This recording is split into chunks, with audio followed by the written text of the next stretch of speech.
Hello, and welcome to Here by Nature. Today I'm going over the final installment of the I Have Decided Again series that my church did through Sunday service, and the small group reiterated and went over in like a deeper way. So, as if on cue, I'm doing this early in the morning, so apologies for the chickens in the audio recordings. The final iteration is I have decided again to follow Jesus. And the first key takeaway is following Jesus is a daily decision. True discipleship is a continual, spirit-led pursuit of becoming more like Jesus. It's not a one-time moment, but a daily decision to align your heart, thoughts, and actions with His truth. Each day, we choose to follow Him, submit to His lordship, and allow His word to shape who we are becoming. The journal prompts for the first key takeaway are: where do I notice myself slipping into autopilot faith? And what would it look like to choose Jesus intentionally in those ordinary, unnoticed places in my day? In what area of my life is God inviting me to realign my thoughts, habits, or desires with His truth right now? How can I structure my day so that choosing Jesus becomes a rhythm of love and devotion, an overflow of relationship, rather than something that feels like a duty? The second key takeaway is faithfulness has a cost and a reward. Following Jesus means surrendering our own way, enduring challenges with perseverance, and trusting that His plans are good. Though the path of obedience may be costly, God uses it to refine us, and the reward of His presence, peace, and transformation far outweighs the struggle. The journal prompts for the second key takeaway are: what cost of faithfulness am I noticing right now? And how might God be using it to grow my character and draw me deeper into dependence on Him? Where have I seen God bless obedience in my life with peace, clarity, growth, or spiritual maturity, rather than simply with ease?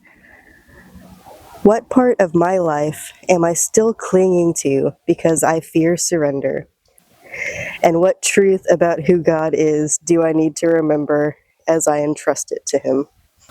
And the third key takeaway is walking in His way leads to true life.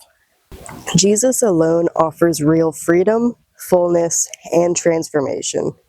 As we follow His way and stay rooted in His word, we experience the abundant life He promised, a life shaped by grace, truth, and the power of the Holy Spirit. The journal prompts for the third key takeaway are: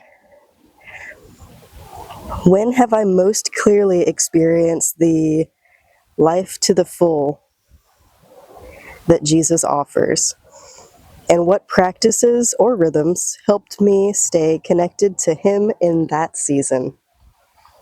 What habits, voices, or influences tend to pull me away from His way? And how can I gently, but intentionally, turn my heart back toward Him? Where do I need to trust that Jesus' way truly leads to freedom, even when it feels slower, harder, or more stretching than my own plans?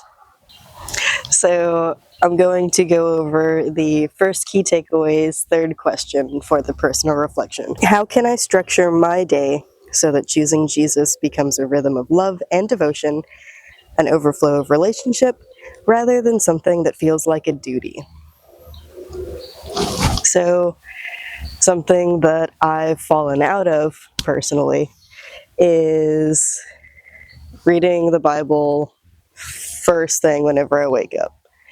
I've gotten into the terrible habit of opening my phone, checking for text messages, and then going straight to Facebook to doom scroll.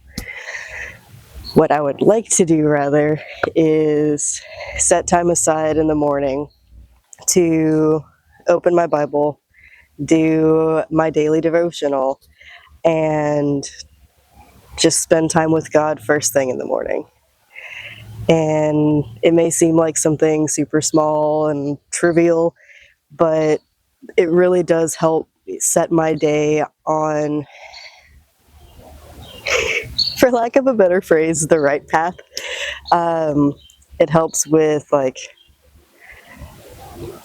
just my mood, with like mental clarity, with like everything, instead of being bogged down by like, oh, this is happening in the world, this is just all this kind of stuff. I'm focused on a set solid truth. Yeah. And since that one was a pretty short and sweet answer, I'm going to check for another one. So I've mentioned this before, but I'm going over the third key takeaways first question. When have I most clearly experienced the life to the full that Jesus offers? And what practices or rhythms help me stay connected to Him in that season? So this kind of coincides with my first answer to the first question I answered, which is having that daily rhythm of starting just my day with God, basically. And the season that I'm talking about, I'm sure if you've watched any of my other videos, you've heard me talk about it a lot.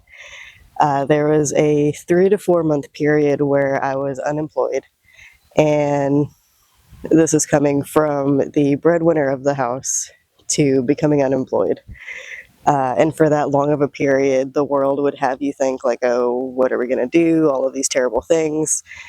We'd recently gone through bankruptcy, so like realistically and logically, you would think, oh, we're going to lose the house. How are we going to pay for all the bills that we have? And yeah, basically just like utterly losing my mind is what you would think would happen. But in that time, I had the like just this unreal peace about me that like God would help me find the perfect job again. Perfect job. Of course, no job is going to be perfect. There's ups and downs and like all this kind of stuff, but He did help me find where I'm supposed to be in my working life, in my working career. And yeah, just that like I know what starting my day with God looks like and what it does for my mental headspace and just all of that. So yeah, I feel like they were all pretty short and sweet answers, but meh. Hopefully you heard whatever it is you needed to hear today.